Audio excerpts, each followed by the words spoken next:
안녕하세요. 매일 새로운 사연을 전하는 읽어주는 사연 라디오입니다. 구독과 좋아요, 많은 공유 부탁드립니다. 오늘의 사연 시작하겠습니다. 안녕하세요. 다시 혼자가 되어버린 30대 여성입니다.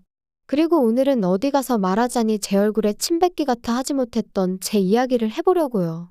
사실 친정어머니가 살아계셨다면 어머니를 잡고 하소연이라도 했을 텐데. 아니 어쩌면 애시당초 이런 결혼은 하지 않았을지도 모르죠. 물론 제가 그렇다고 친정아버지를 탓하는 것은 아닙니다. 모든 건 결국 제 선택이었으니 감히 누굴 탓하겠어요. 다만 친정어머니가 계셨다면 길이 아닌 곳으로 가는 저를 한 번쯤 잡아주시지 않으셨을까 하는 아쉬움이 있는 게 사실이에요. 남편하고는 대학교 때부터 알고 지내던 사이였습니다. 가까운 사이는 아니었지만 같이 있으면 시덥잖은 농담은 주고받을 정도의 친구로서 말이죠. 하지만 대학을 졸업하고 각자 사회생활을 시작한 이후로는 한동안 서로의 소식조차 모르고 지냈어요. 사는 곳도 멀고 하는 일도 워낙 다르다 보니 만날 일이 없었거든요. 그런데 그런 저희가 다시 만나게 된 건 친구 아버지의 장례식장에서였네요. 좋은 일로 만난 것도 아니다 보니 안부를 묻는 것 외엔 별다른 대화를 나눌 수가 없었어요. 그래서 비록 헤어질 때 연락처를 교환하긴 했지만 다음을 기약한다거나 그럴 수도 없었죠. 그러니 제가 남편과 특별한 사이로 발전하게 될 거라곤 더더욱 생각지 못했는데 남편은 아니었답니다. 이후로 걸핏하면 제 생각이 나더래요. 그리고 그래서였는지 남편은 심심하면 한 번씩 연락을 해오고 만나자 하고 나름대로 적극적으로 다가오더라고요. 그리고 저도 그런 남편이 싫지가 않았지요. 총 2년을 사귀었는데 경제적인 면에서만 따져보자면 받는 연애보단 퍼주는 연애를 했어요. 남편은 성실하고 착한 사람이었지만 능력이 있는 사람은 아니었거든요. 반면에 저는 일단 친정아버지가 임대사업으로 돈도 잘 버셨고 저도 프리랜서로 일찍이 일을 시작해 어느 정도 자리를 잡았던 상황이라 단순하게 생각했어요. 남자 여자 그런 걸 떠나서 돈은 있는 사람이 쓰면 되는 거고 중요한 건 사람 됨됨이라고 말이죠. 그런데 막상 결혼 이야기가 오가는 사이까지 되고 나자 남편이 하루는 울면서 저한테 그러더라고요. 사실 자기가 모아놓은 돈이 많이 없다면서. 솔직히 좀 당황스러웠어요. 능력이 없어서 제가 많이 쓰는 연애를 한 건 사실이지만 그래도 어쨌든 꾸준히 직장 생활도 하고 있었고 그렇다고 술, 담배를 하는 사람도 아니었으니 그 돈이 다 어디로 갔나 싶어서요. 그래서 혹시 주식이나 코인을 했냐고 물으니 그런 것도 아니라면서 울기만 하는데 환장하겠대요. 결국 제가 좀 제대로 이야기를 해보라고 운다고 뭐가 달라지냐며 남편을 거의 다그치다시피 했어요. 그리고 그제서야 한다는 말이 자기 집안이 형편이 많이 안 좋답니다. 자기는 저랑 처음에 연애를 시작할 때만 하더라도 그렇게 차이가 나는 줄 몰랐다면서. 사귄 지 반년쯤 지나고서야 이런저런 정황상 자기랑 저랑 처지가 너무 다르다는 걸 알게 되었다나요? 그런데 그때는 자기가 저를 사랑하는 마음이 너무 커져서 차마 사실을 털어놓을 수가 없었다는 거예요.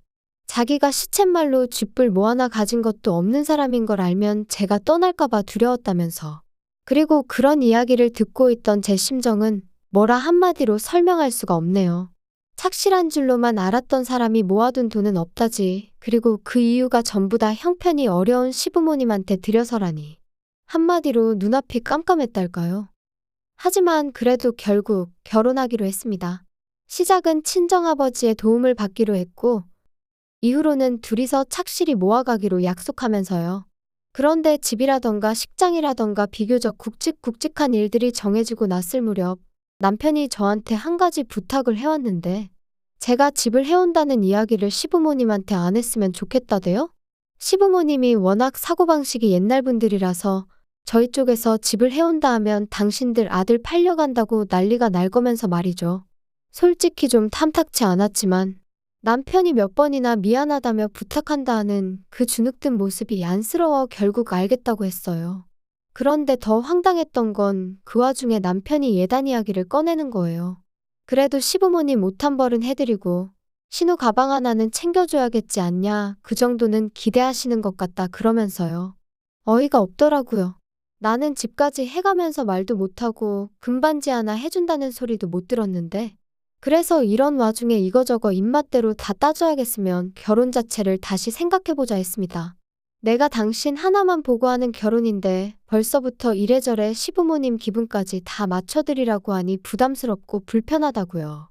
그러니까 남편이 자기가 생각이 짧았다며 미안하다고 바로 꼬리를 내리대요? 그래서 처음이자 마지막이라고 한 번만 참아주기로 했죠. 지금 생각해보면 그냥 그때 헤어졌어야 하는데. 아무튼 그렇게 저희는 결혼을 했고 친정아버지께서 마련해주신 20평대 아파트에서 신혼살림을 시작했습니다. 남편이 자기는 아파트에 처음 살아본다면서 너무 좋다 소리를 연신내 댔고 집들이 때 오신 시부모님도 집 좋다 소리를 연발하시대요. 하지만 말끝마다 우리 아들이 능력이 좋아서 이런 집도 샀다 하시는 건 솔직히 듣는데 좀 짜증이 났어요. 도대체 남편이 이 집을 시부모님한테 어떻게 설명한 건가 싶고. 게다가 제가 앞서 말씀드렸다시피 저는 프리랜서였기에 보통 집에서 일을 보는 경우가 잦았습니다. 그래서 방 한 칸을 제 오피스로 만들어 놨었거든요. 그런데 그걸 시부모님이 보시고는 얼마나 못마땅해 하셨는지 몰라요. 남편 잘 만나서 팔자도 좋다며 집에서 탱자탱자 노는 주제에 방까지 떡하니 차지를 했냐고 싫은 소리를 해대셨으니까요. 그래도 어떻게든 이해하고 참아보려 했어요. 옛날 분이시고 이미 제가 하는 일이 뭔지 몇 번이나 말씀도 드렸었지만 애시당초 들을 생각이 없으신 분이셨으니까요. 그리고 사실 그런 어머님의 오해보다 저를 더 힘들게 한 건 언젠가부터 어머님이 연락도 없이 수시로 저희 집을 찾아오기 시작하셨다는 거예요. 물론 당시 시댁 식구들이 살던 집이 문제가 있기는 했어요. 오래된 반지하라서 집안 곳곳에 곰팡이도 많이 피어있고 그래서 신우는 걸핏하면 친구네 집에서 신세를 지기 일쑤였지요. 그리고 저도 그런 사실을 알았을 땐 당연히 마음이 안 좋았어요. 하지만 결혼한 이후에도 남편이 벌어오는 300이 안 되는 그 월급 중 200 가까이가 이미 시댁에 들어가고 있었으니 저까지 뭘 더해드리고 싶지는 않더라고요. 말이 나왔으니 말이지만 결혼할 때만 하더라도 남편은 분명히 시댁에 드리는 돈을 줄여나가겠다고 했는데 한 번도 지켜진 적이 없었습니다. 예상치 못한 시부모님의 병원 방문을 핑계로, 신우의 학업을 핑계로 심지어는 물가를 핑계로 말이에요. 그리고 그럼에도 불구하고 저 단 한 번도 남편에게 그 일로 타박한 적 없습니다. 남편 속은 오죽하겠나 싶었으니까요. 아무튼 상황이 그렇다 보니 어머님은 걸핏하면 저희 집에 오시기를 좋아하셨어요. 말씀으로는 저희 집에 오면 해가 잘 들어서 머리도 맑아지고 건강해지는 기분이라나요? 하지만 문제는 도통 집에 가실 생각을 안 하셨다는 거지요. 그리고 여기서도 100번 양보해서 집에 안 가시는 거? 그럴 수 있다 쳐요. 그러면 좀 점잖이 계실 수는 없으셨던 걸까요? 제가 일하고 있다고 해도 온 집안을 들쑤시고 다니시는 분이셨습니다. 냉장고를 열어서 내 아들 뭐 해먹이나 보자 하시질 않나. 제 옷장을 열어서는 내 아들이 뼈 빠지게 벌어온 돈으로 이런 거 사 입냐. 그리고는 멋대로 제 화장품과 향수도 슬쩍 가져가시기 일쑤셨고요. 그러니 아무리 남편을 봐서 참아야지 하던 저도 점점 인내심의 한계를 느끼게 되대요. 그러다 결혼한 지 1년 좀 지났을 때였습니다. 어김없이 그날도 어머님이 오셨는데 그날은 신우까지 데리고 오셨더라고요. 그리고 저는 두 사람이 밖에 서 있는 걸 확인했지만 문을 열지 않았어요. 아니 정확히 말하자면 현관 비밀번호도 바꾸고 저도 집에 없는 척을 한 거죠. 반년 넘게 남편에게 시댁 식구들이 멋대로 집에 드나들지 못하게 해달라고 했지만 자기 식구들 사는 걸 보고도 그렇게 매정하게 나올 수 있냐며 오히려 저를 인색한 사람으로 몰아갔기에. 그래서 몇 번이나 싸우고 참기를 반복했었습니다. 그러다 그날만큼은 저도 더는 못 해먹겠다 싶어서 나름의 조치를 취했던 거예요. 그리고 그렇게까지 하면 솔직히 어머님이고 누구고 그냥 포기하고 떠날 줄 알았거든요. 그런데 좀 있다 웅성거리는 소리가 나더니 드릴 소리라고 해야 하나? 놀라서 현관을 열었더니 어이가 없게도 열쇠 수리공이 저희 집 현관을 따려고 하고 있던 거죠. 그 사람도 놀라고 저도 놀라고 황당해서 이게 무슨 경우냐니까 어머님과 신우가 적반하장으로 나왔습니다. 집에 있으면서 문도 안 열고 어떻게 시댁 식구들을 문전박대하느냐면서 그리고는 제 어깨를 밀치고 그냥 집 안으로 밀고 들어오더라고요. 신우는 마치 자기 집이라도 되는 양 자기 핸드백을 거실 소파에 휙 던지고선 안방으로 향했습니다. 그래서 제가 안방을 막아서고는 아가씨가 저희 안방에 무슨 볼 일이 있어서 여길 또 들어가려고 해요. 안 돼요. 구경 좀 하는 건데 뭘 안 된대. 비켜요. 구경만 한다니까? 내가 보여주기 싫다는데 왜 그래요? 어머 웃긴다. 언니 혹시 안방에 뭐 숨겨놨어요? 남자라도 숨겨놨나? 혹시 그래서 현관도 안 열어준 거 아니야? 말이라고 하면 단 줄 알아요? 모 눈엔 뭐만 보인다더니. 지금 말 다 했어? 비켜봐 그럼 내가 내 눈으로 보게. 너는 애가 지 오빠 방 좀 본다는데 왜 난리냐? 너 정말 수상하다. 비켜봐. 여기가 왜 오빠 방이에요? 저희 안방이지. 얘가 진짜 왜 이래? 야, 여기 이 집이 내 아들 집인데 네가 뭔데 된다 안 된다 야. 남편 잘 만나서 집구석에서 놀고 먹는 주제에 그러면 시부모한테 고마운 줄을 알아야지. 너는 네 애미가 없으니까 그런 기본적인 것도 모르냐? 지금 그걸 말이라고 하셨어요? 그러면 신우는 어머님이 있어서 저 따위로 컸어요? 그리고 어머님 자꾸 말끝마다 내 아들 집 하시는데 여기 제 집이에요. 쟤 뭐라니? 웃기고 앉아있네? 여기가 왜 네 집이야? 네가 뭐가 있어가지고? 어머님이 그 잘났다고 물고 빨고 하는 아들은 돈 300 벌어서 어머님 아버님 그리고 아가씨한테 다 갖다 바치고 여기선 저한테 빌부터 산다고요. 아시겠어요? 저랑 결혼할 때 돈 1,000만 원 모은 것도 없어서 미안하다고 울고 짜고 그런 건 아세요? 정말이지 아들 등골 빨아먹고 사는 게 누군데? 그리고 그때였습니다. 벼랑간 짝 소리와 함께 눈앞이 깜깜해지더니 이내 제 볼이 뜨거워지는 게 느껴졌어요. 네, 말 그대로 어머님한테 싸대기를 맞은 거죠. 그리고 어머님은 그걸로는 부족하셨는지 저더러 온갖 쌍욕을 퍼부으시면서 애미도 없는 걸 당신 성에도 안 차는 걸 눈 딱 감고 며느리로 받아줬더니 은혜를 원수로 갚는다며 악을 써대시더군요. 그리고 그땐 저라고 눈에 뵈는 게 있었겠어요? 바로 경찰에 전화하고 친정아버지한테 전화했습니다. 그나마 상황 파악을 한 신우가 어머님과 저를 말리면서 그제서야 어떻게든 중재를 해보려 드는 것 같았지만 마음 같아선 그런 신우 머리채도 다 잡아 뜯어놓고 싶었다니까요.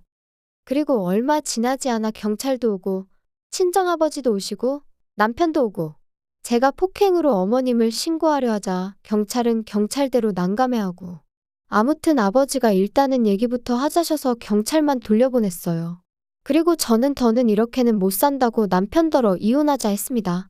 그리고 그런 제 앞에서 꼼짝도 못하는 남편을 보고서야 어머님도 신우도 제가 한 말이 괜한 소리가 아니라는 걸 깨달은 듯하대요. 하지만 그럼에도 불구하고 어머님은 저한테 미안하단 말은 한마디 안 하시고 그저 억울하다, 내 아들 불쌍하다. 저는 이혼을 원했지만 아버지가 저를 말리셨어요. 저희 남편이 잘못한 게 아니고 사돈이 실수를 한 거니 그냥 그쪽하고만 연을 끊어라. 남편하고는 잘 살아라 하시면서요. 그리고 남편에게는 다시는 이런 일이 없어야 할 거라며 처음이자 마지막으로 경고를 남기시대요. 사실 그간에도 제가 시부모님이나 신우로 속상한 일이 있으면 미주알 고주알까지는 아니어도 그냥 힘들다는 정도는 아버지한테 털어놓곤 했었는데 그때마다 아버지는 그래도 남편한테 싫은 소리는 한 번도 하신 적이 없으셨습니다. 장인이 사위한테 자꾸 싫은 소리 해봤자 저희 결혼 생활에 좋을 것도 없고 나중에 결정적일 때는 당신 말이 별로 효과가 없을 거라면서 말이에요. 그런데 그런 아버지께서 남편더러 조심하란 말씀을 하셨다는 건 정말 벼르고 계시단 뜻이었는데 멍청한 제 남편은 그걸 그렇게 알아듣질 못했던 모양입니다. 남편은 저에게 시부모님과는 왕래하지 않아도 좋다 했고 저는 그 말을 철석같이 믿었습니다. 그래서 남편과 결혼 생활을 이어가기로 했고요. 그런데 그 일이 있고 몇 달 뒤 아버님이 돌아가셨어요. 하루아침에 심장마비로 말이에요. 그리고 황망한 아버님의 죽음 앞에 그때만큼은 어머님에 대한 미움이고 뭐고 그런 개인적인 감정을 떠나 제 할 도리는 해야겠다 싶대요. 게다가 아버님이 돌아가시기 직전 신우는 신우대로 사귀는 남자랑 동거를 하기로 했다며 집을 나간 상황이었거든요. 그래서 어쩔 수 없이 자의반 타의반 어머님과의 왕래가 다시 시작되었습니다. 그런데 왜 사람은 하나를 주면 그 하나에 고마워하질 못하고 2개를 3개를 바라는 건지. 얼마나 살가운 만남은 아니었지만 한 달에 한 번 정도 만나 밥 먹고 이따금 통화 정도는 하는 정도였어요. 어머님은 아버님이 돌아가신 이후로 외롭다는 말을 입에 달고 사셨지만 그 외로움은 제가 채워드릴 수 있는 것이 아니었고 막말로 자식이 없으신 분도 아니고 남편 있지 신우 있지 제가 굳이 나서야 할 이유가 없었죠. 그런데 그렇게 지내기를 반년쯤 지났을까? 하루는 친정아버지한테 전화가 걸려왔습니다. 눈앞이 침침하면서 사물이 두 개, 세 개로 보인다고 뭔가 이상하다 하시면서 말이에요. 그리고 그렇게 아버지를 모시고 간 병원에서 저는 생각지도 못한 이야기를 듣게 되었습니다. 건강하신 줄로만 알았던 저희 아버지께서 뇌졸중 초기 증상을 보이고 계셨다는 걸요. 그래도 다행히 의사 말로는 워낙 초기라서 약만 잘 챙겨 드셔도 어느 정도 다스려질 거라 했지만 여러 가지로 마음이 심란하더라고요. 그래서 그날 이후로 일주일에 두세 번 친정을 다녀오곤 했어요. 막말로 혼자 지내시다가 쓰러지시기라도 하면 그러다 발견이라도 늦어지면 어쩌나 싶어서. 그런데 이 일로 남편이 저한테 무척이나 서운해할 줄은 생각지도 못했네요. 남편은 제가 어머님은 안중에도 없는 거냐며 섭섭하다 했습니다. 어이가 없어서 그럼 당신이 들여다보라니까. 자기는 회사에 묶인 몸인데 어떻게 그러냐면서요. 그리고는 어머님이 불쌍하다는데. 그래 불쌍하시네 했습니다. 우리 아버지야 자식이라곤 나 하나뿐이지만 어머님은 당신도 있고 신우도 있는데 둘 다 나 몰라라니 참 불쌍하셔. 얄미워서 그러고 쏘아붙였지요. 그리고는 저도 남편에게 한마디 했어요. 장인어른이 아프다는데 당신이야말로 전화 한 통 드려봤냐 얼굴을 한번 뵈러 가봤냐. 그러니까 자기가 피곤해서 그런 거지. 뭐 걱정을 안 하는 게 아니라나요? 말을 하면 할수록 짜증이 나서 그러니까 당신은 어머님한테 잘하고 나는 내 아버지한테 잘하면 되는 거라고 서로 이래라 저래라 간섭하지 말자 했어요. 그랬더니 저더러 정없네. 못됐네. 그래도 그쯤 했으면 저는 솔직히 남편이 알아들었을 줄 알았습니다. 그리고는 적어도 저를 더는 자극하지 않을 줄 알았지요. 그런데 웬걸요 그날도 아버지를 뵈러 집에 다녀왔는데 현관에 큰 캐리어가 2개 세워져 있고 집안에서 음식 냄새가 진동을 하는 거예요. 그래서 이게 무슨 일인가 하고 보니 어머님이 와 계셨습니다. 그리고는 남편이 선수치듯 어머님이 너무 외로워하셔서 이러다 어머님 어떻게 되시는 거 아닌가 싶어서 자기가 억지로 모시고 왔다나요? 어이가 없어서 남편을 쳐다보고만 있었어요. 그런데 이번엔 어머님이 저더러 근데 너는 남편 밥도 안 차려주고 이 시간에 어디서 오는 거냐며 또 친정이냐? 그러시더니 이제 당신이 여기 있는 동안엔 그렇게 친정 드나들지 말랍니다. 그리고는 정말이지. 네 애비도 어지간하다. 겉딸을 시집을 보냈으면 남편한테 잘해라. 시부모한테 잘해라 해야지. 어째서 하루가 멀다 하고 드나들게 만든다니? 아버지가 부르셔서 가는 거 아니고 제가 가고 싶어서 가는 거예요. 너는 내가 혼자 있어서 외롭다 할 때는 코빼기도 안 비추더니 참 대단한 효녀다 효녀야. 그건 저한테 하소연하실 게 아니라 어머님 아들하고 딸한테 하셔야죠. 너는 무슨 말을 그렇게 하냐 예의 없게. 우리가 잘하는 거랑 네가 잘하는 거랑 같아? 내가 잘하는 것보다 당신이나 당신 여동생이 잘하는 게 중요하지 안 그래? 그리고 내가 그럴 마음이 없는데 뭘 자꾸 잘해라 말아요? 진짜 그만 좀 해라. 그거 뺨 한 대 맞은 걸로 언제까지 우리 엄마 죄인 취급할래? 적당히 좀 해. 처음엔 엄마가 너무했다 싶었는데 이젠 우리 엄마가 불쌍할 지경이다. 그러지 말고 엄마한테 사과드려. 그래, 사과드리라는 거지? 그래, 사과드려야겠다. 어머님의 하나뿐인 아들이자 잘난 시댁의 기둥인 남편을 제가 데려오는 게 아니었는데 제가 정말 죄송한 짓을 한 것 같아요. 그래서 이제라도 돌려드리니 제발 좀 데려가세요.